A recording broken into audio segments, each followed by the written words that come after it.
Morning mga ka-Berks. Yan. Yung mga orchids ni Jen. Unti-unting naubos yung dahon. Ay, bulaklak. Wala pang kapalit. Meron pa naman natitira. What's up sa inyo mga ka-Berks?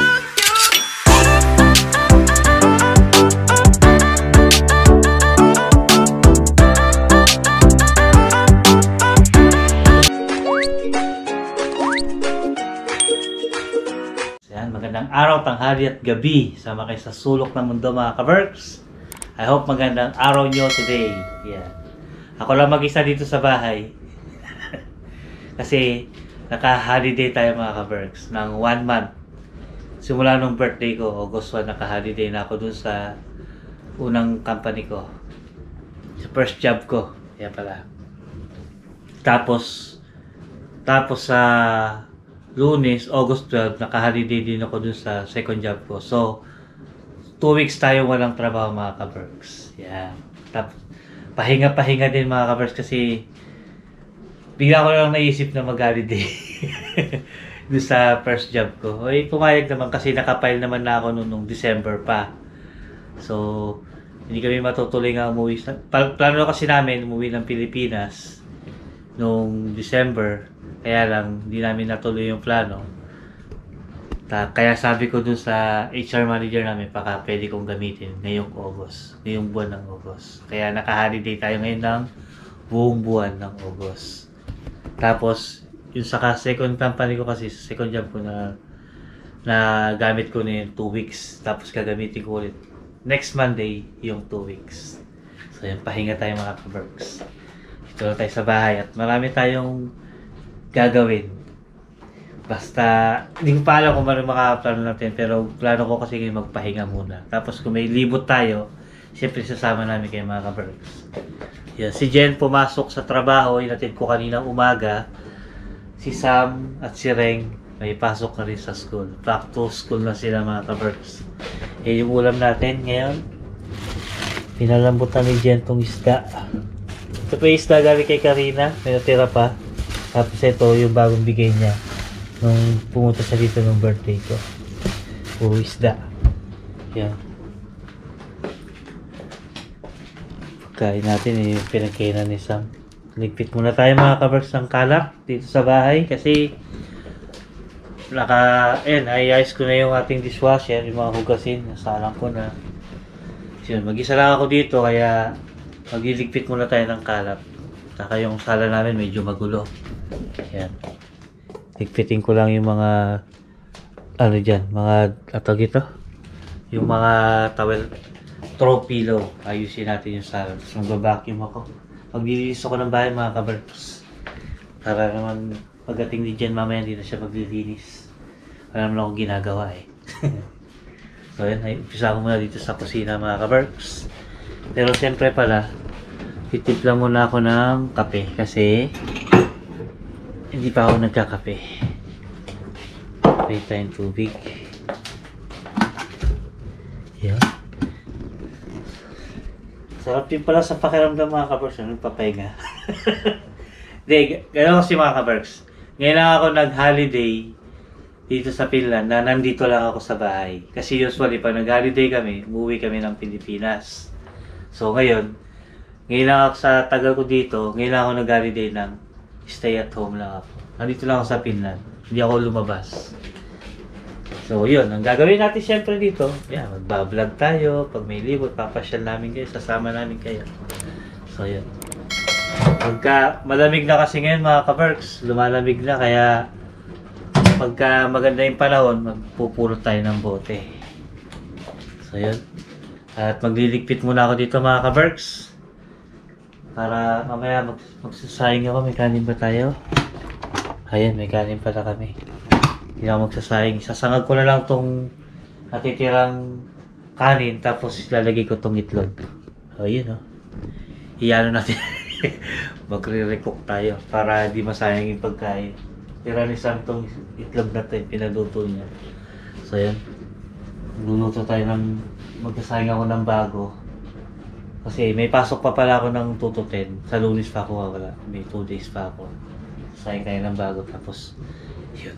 Pero bago ang lahat, lalagyan ko na muna ng laman itong aking tiyan. Magkakape muna mga ka-Berks. After ito ay mamaya.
Ayun. Ayan, itong isda mga ka-Berks.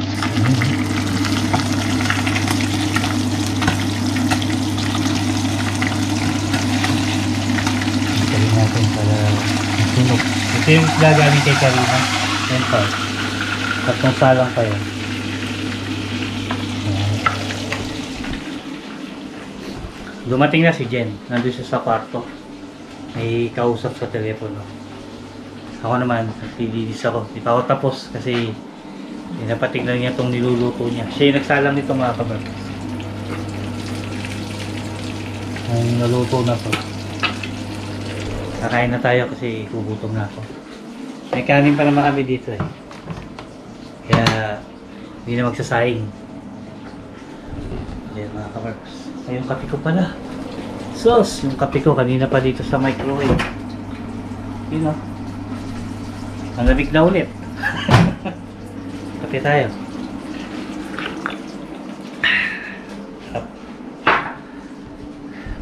Maganda yung panahon ngayon mga ka-Berks. Ayan o. Maliwalas. Di pa ako tapos dito sa sala eh. Vacuum pa ako. Vacuum ko na yung kwarto ng mga bata. Tsaka to. Tinanggal ko muna yung cover kasi papalabahan ko kay Jen. Ito. Ayan. Papalabahan natin to kay Jen yung cover ng sopa. Ayan, ganyan muna siya. Ganyan muna yung tsura ng sopa natin. Ayan. Ito mga balon na bigay ni Karya.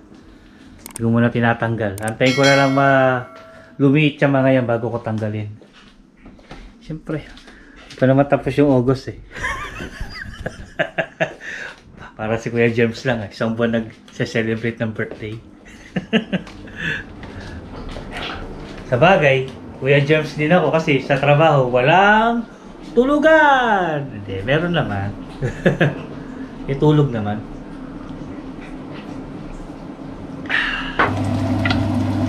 Okay na siguro ito. Luto na ito mga ka-Berks.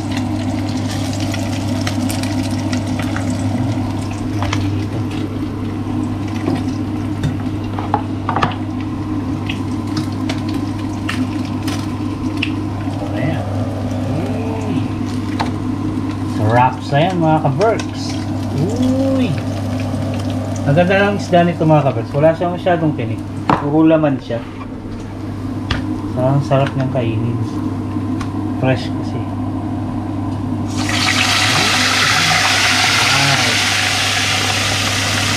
Ito pa. Malaki. Manit. Ayan. Sakto na yan. Balikan natin yung mamaya. Luto ako ng ulam mga ka-Berks. Tingnan nyo. Ito yung isda na dala ni Karina. Yan. Pipirito ko lang ito. Kasi masarap siya na masarap siyang pirito. Ganyan lang siya. Mataba, maano siya, puro laman.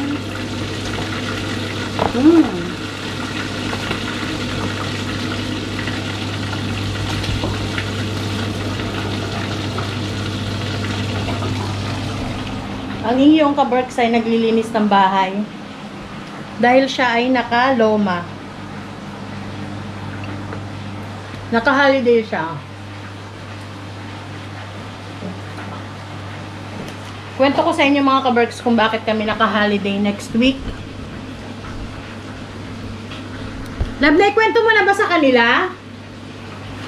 Bakit tayo naka-holiday? Kwento ko sa inyo mga kabarks kung bakit kami naka-holiday. Kasi,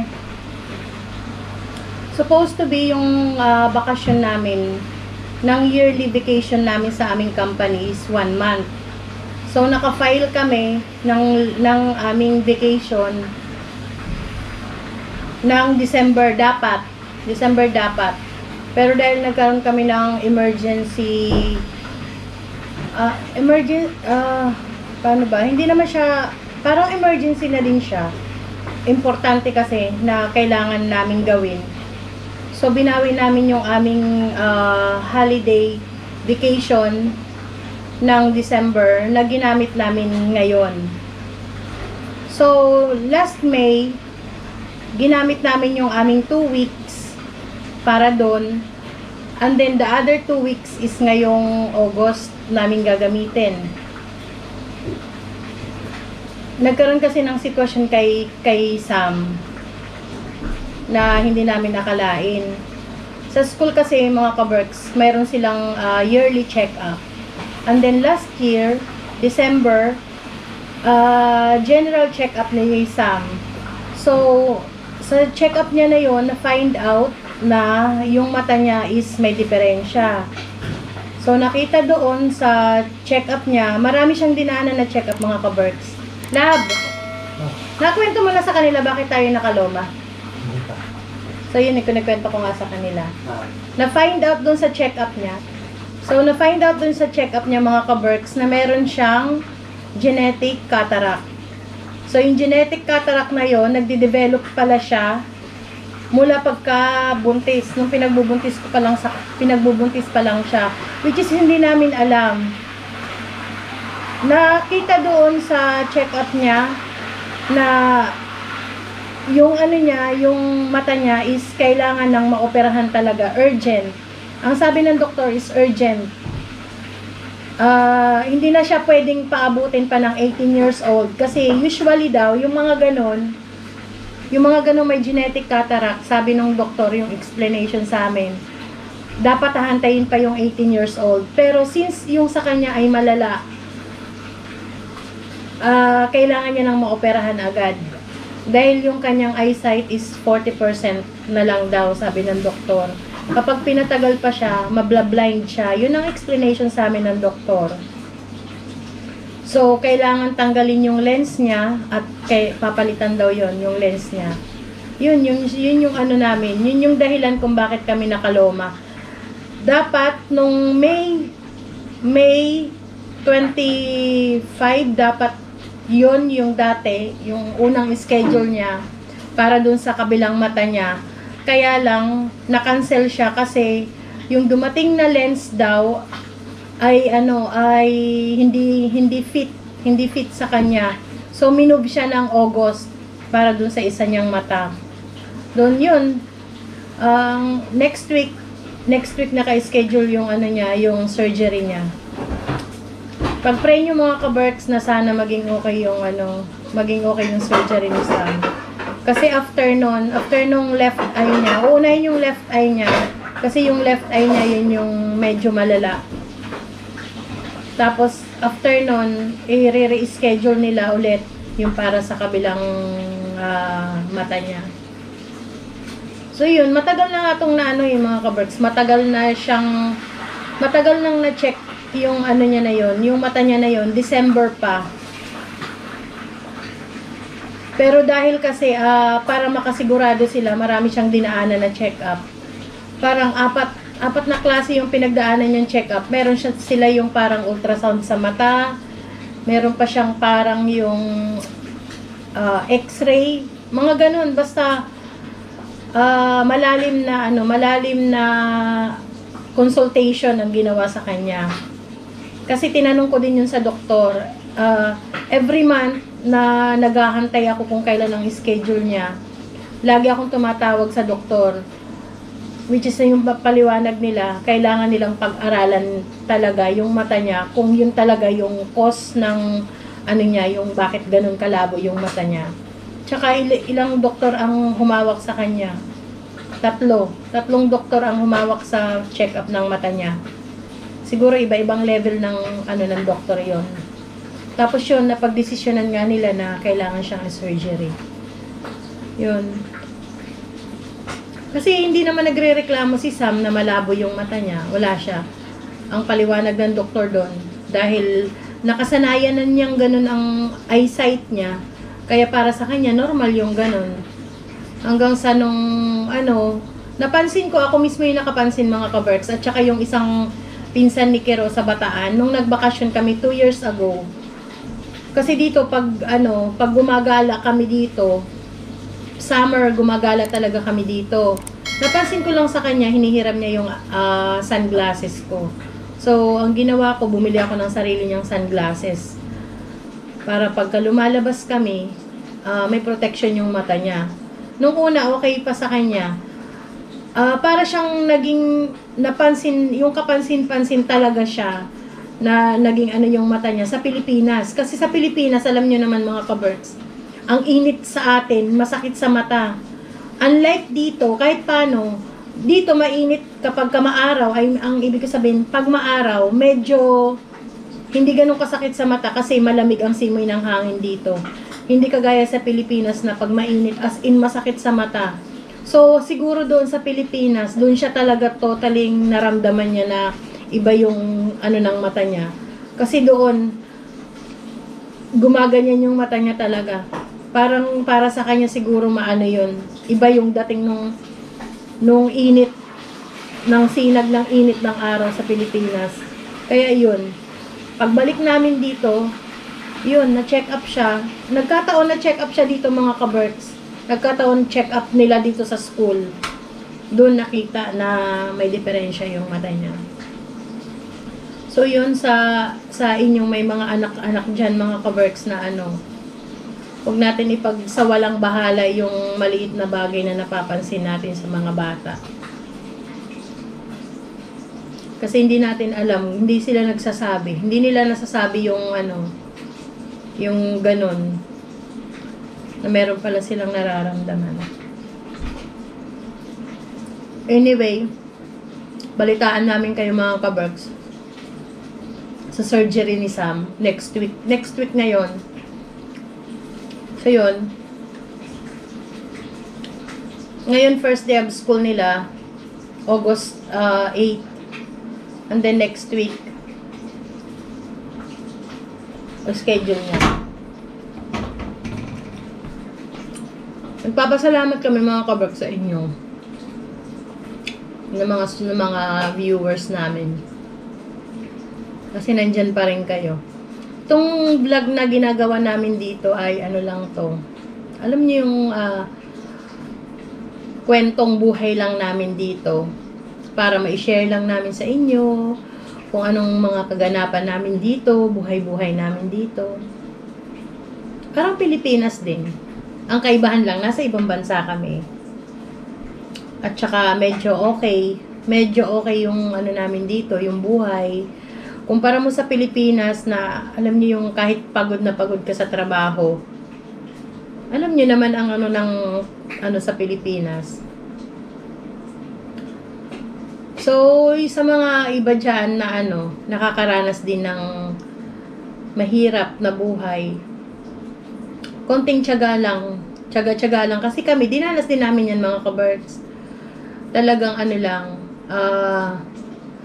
tiyaga, sipag, dasal. At saka, yun, pasalamat kami kasi tinulungan kami ng mga pinsan ni Kero na makarating dito. Kasi, sa mga nagtatanong nga pala, nakarating kami dito dahil sa pinsan ni Kero na tinulungan siya na direct hire dito sa company pinasukan namin. Yun. Siguro next time, ikukwento namin yung ibang sa mga pag-process ng papers namin papunta dito. Basta next time magkukwento kami sa inyo mga kabarks. Tingnan ko yung niluluto ko. Malapit na siya. Luto na pala. Dito ang inyong kabarks. Are you done? De? Mag-vacuum na lang ako dito. Emote-emote ka dyan. Nagre-reels ako. Nagre-reels ka? Gano'n ako. Tapos na ako mag-vacuum sa loob mga kabarks. Kami lang dito sa bahay mga kabarks. Aray ko! Tapos na kaming luto ng ulam. Kakain na kami. Pero babacuumin ko muna to. Yung terrace namin na Pagupit ka na. hindi namin matino-tino. Kahit anong gawin kong linis. Kasi yung terrace Magulo pa namin, din. ito yung ito yung tambakan ng mga... Dami kasi nabubot ito mga kabarks eh. Talaga? Kung ano ulit inuuwing kalat dito eh. Pinakita mo na yung natin. Alam niyo mga kabarks, kapag ka may aurora borealis, doon kami nagtitingin sa part na yan. Diyan lumilitaw yung... Ano na nga ba yung other term ng aurora? Northern Lights. Northern Lights. Diyan kami aabang ng Northern Lights diyan sa part na yan. Ayan. Kaya na tayo? Ngayon mag-aabang. Malapit na naman ang mga kabarks. Malapit na naman ang... Abangan. Pag nag-winter, usually naman pa yun? After Malapit ng na winter, naman ano tawag doon? Autumn.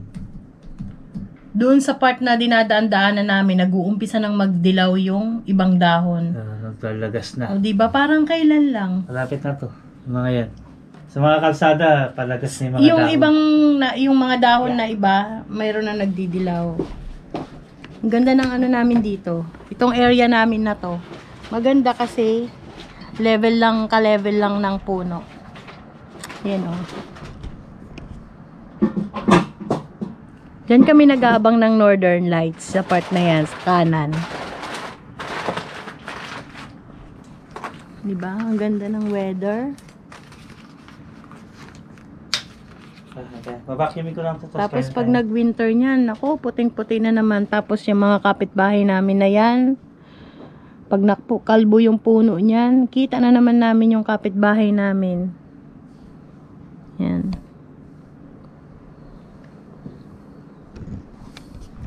So, yan lang mga ka-Berks. Tignan nyo yung mga balloon na mga dala-dala nila Julie. Nandyan pa sila. Yan. Nandyan pa yung mga balloon. Yan. Sarap siguro ito pag lutong toyo. Gusto mo ba? Lutong toyo mo kaya para may sarap. Isda na yung ulam namin. Ayan oo nga Yan. Yung bigay ito ni Karina. Dala nila. Ni Joaquim. Yan, ito toyo ko daw. Ang sarap kaya nito. Lutong toyo. Ang higit. Tapos maraming sibuyas, nede. Hindi mo siya matinik. Luto ko muna itong mga ka-Berks. Igisa ko muna siya.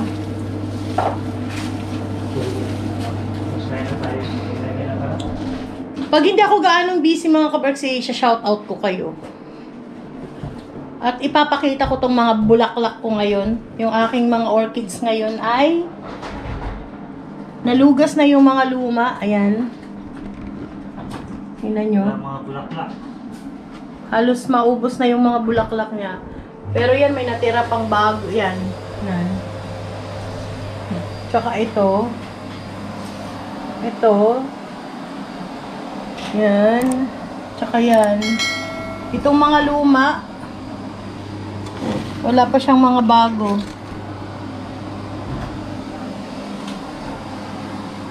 Yan, wala pang mga bago. Siguro bago magpasko, tutubuan to ng mga bagong So ngayon wala pa. Yan, tsaka itong bigay ni Ate Jazz. Na ang ganda-ganda. Ibababa ko muna para maarawan siya dito. Yan.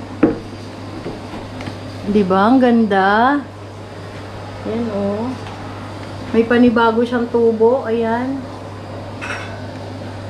Masipag to mamulak, magdahon. Tsaka ito.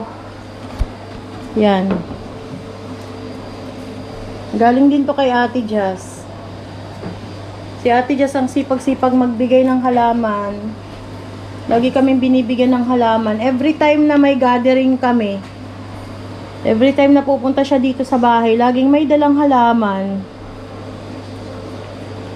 Yan ang love language ni Ate Jess, ang magbigay ng halaman. Kahit walang kahit walang okasyon, nagbibigay siya ng mga halaman. Thank you so much, Ate Jess. Yan. Dito ka muna sa taas.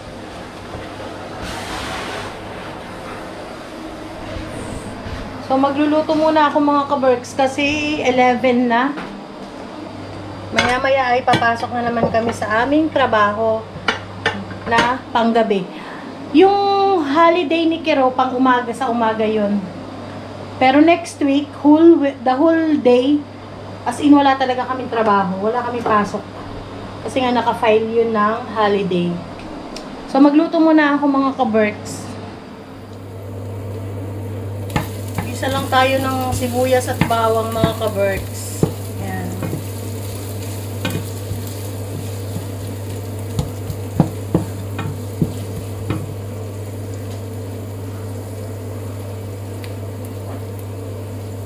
Sarap nitong isda na to. Oh. Malaman. Ayan, oh. Tingnan nyo yung laman niya. Ayan, oh.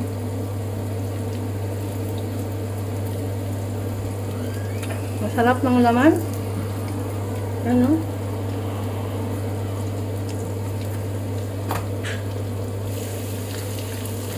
Lagyan na natin ng toyo.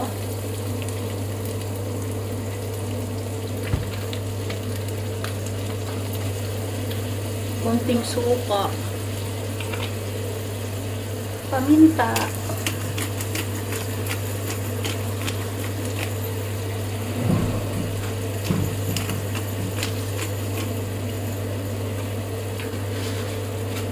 Sarap.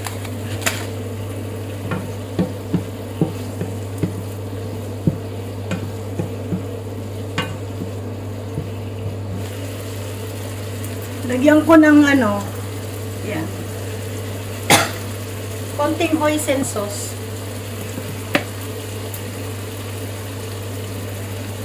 Para medyo manamis-namis. Konti lang. Saka konting tubig. Dagdagan ko na pala. Para may sabaw yung mga bata. Lagay ko na tong isda.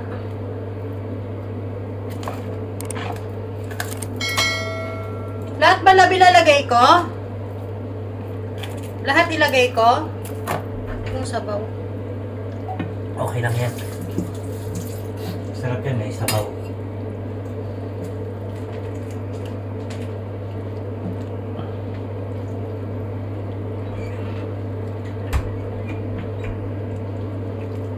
Alaputin lang ng konti yung sabaw. Palaputin ko lang ng konti yung sabaw nito mga ka-Berks. And then, pwede na to.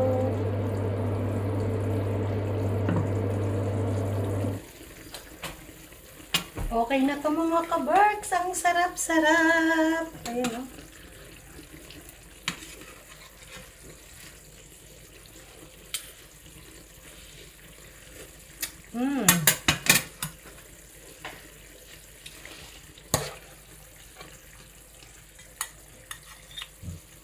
Our ulam for today. Yan. Tinuyuhang isda. Lab, kain na tayo.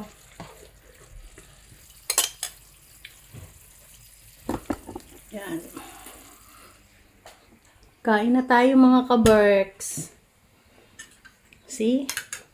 And then may natira pa dito. Yan. Ito din, leftover. Inalmusal nila kanina.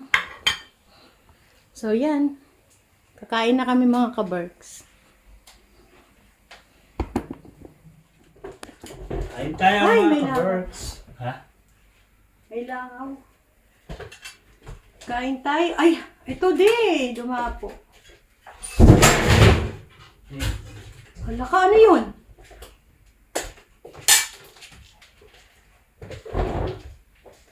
Ano yun? Pipilit mo yung ano dun eh. Binalaan na kita na mababa. Naka-pray na ba yan? Ha? Naka-pray na ba yan? Ha? Inapatay. Okay.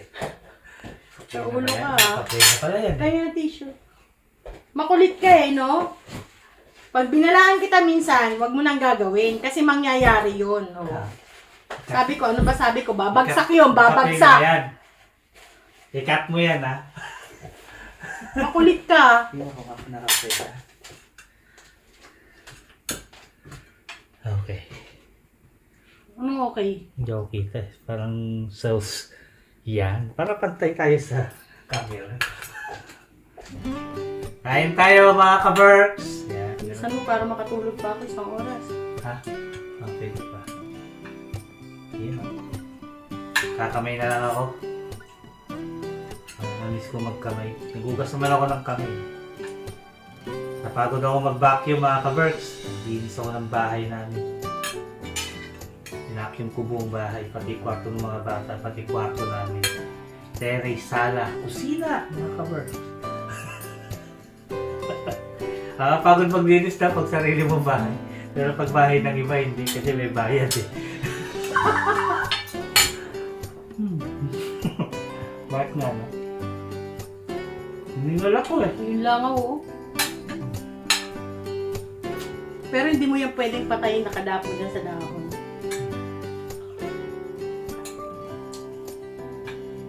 Di ba mas masarap kaysa pinito lang? Lutong tolo. Dry kasi pag pirito lang eh. Pero malaman siya, no? Sarap yung isda eh, malaman.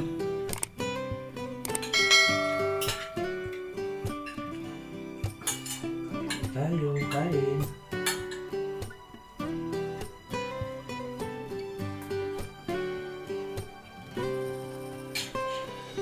Kumain si Sam? Sasamag ko mo raw kunwari yung kanin. Hindi ko na nagawa. Ito, labay na lang natin sa kanin. Kanin o itlog? Sa yung itlog. Sasamag ko sana yung kanin kanina, lalagay ko yung itlog. Ito na nagawa.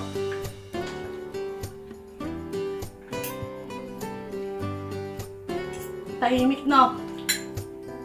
Ganito dito sa Finland, nakakabingi yung katahimikan.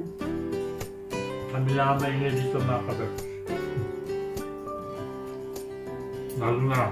Kahit tunog ng sasakyan, wala kang marinig. Lalo na pag nandito yung Team Bulabog, maingay. Tapos pag alis nila, bigla kami nalibago, tahimik yung bahay. 2 days sila nag-stay dito. 2 days, 2 nights, no? 2 days and 2 nights. Kaya parang nakakapanibago. Nafe-feel ko na yung sinasabi ni Julie. Pati sila ng Biyernes, Friday ng gabi. Friday ng gabi, Sabado, Linggo ng umaga, Linggo ng umaga sila umuwi. umuwi sila. Pumunta kami kay Lacaria. Tapos lumipat naman kami sa kanila.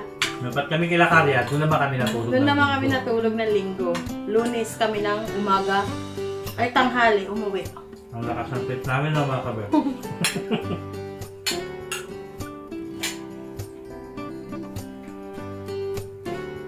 Sinasamantala lang namin tong summer. Kasi pag winter niyan, para na naman kaming mga dito sa loob ng bahay. Hindi kami makagala pag winter.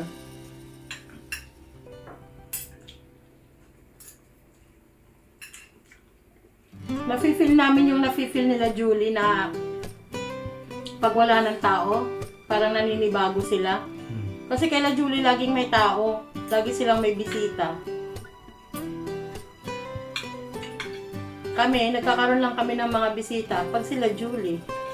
Tsaka yung mga pamangkin. Yan. Yun, yung tropa, mga tropa na yun.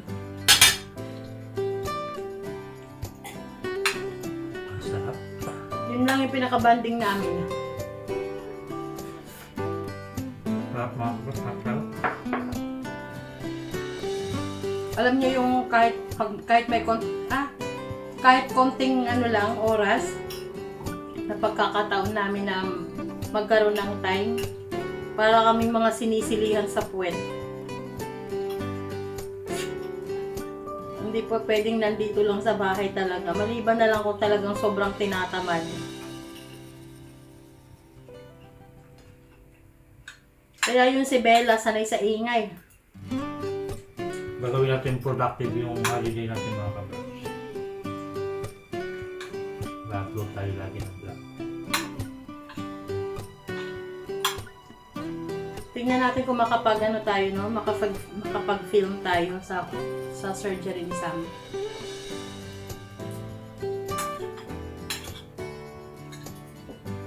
Pag-pray nyo si Sam mga kabers para maging maayos yung surgery ni Sam.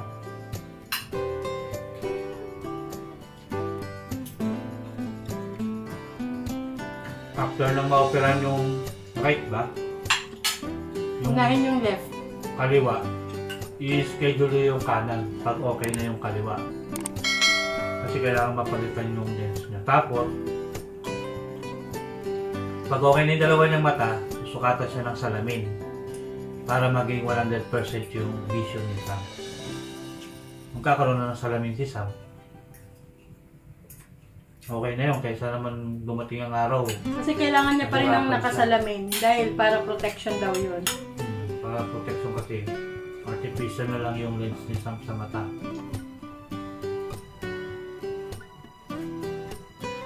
Baka mamaya sabihin nyo baka may magsabi magpa-second opinion. Yung ano na yon, yung check-up ni Sam, naging mabusisi talaga yung check-up nun. To the point na nanghingi pa nga ako ng 3 days before sana nung una niyang operation. 3 days before sana. Nung gaganaping una sanang operation na na-cancel. Pinaano ko siya, nanghingi ako ng request ng blood chem niya para sa dugo at saka sa sugar. Yun. Awa ng Diyos, ano naman daw lahat, normal. Sa diabetic. Pati sa kidney niya, okay daw yung kidney niya. At saka yung kidney at saka liver yata yung sabi nun. Kasi ililimitahan namin si Sam sa matamis, napakahilig sa chocolate mga kabar. Kaya, ano sa kanya, huwag nang bili ng chocolate. Kasi pag may nakikita si Sam, kakain siya. Kaya sabi ko, huwag isa munang bumili ng chocolate. Mahilig sa candy. Buto nga, di sa diabetes. Normal naman lahat. Normal yung blood sugar niya.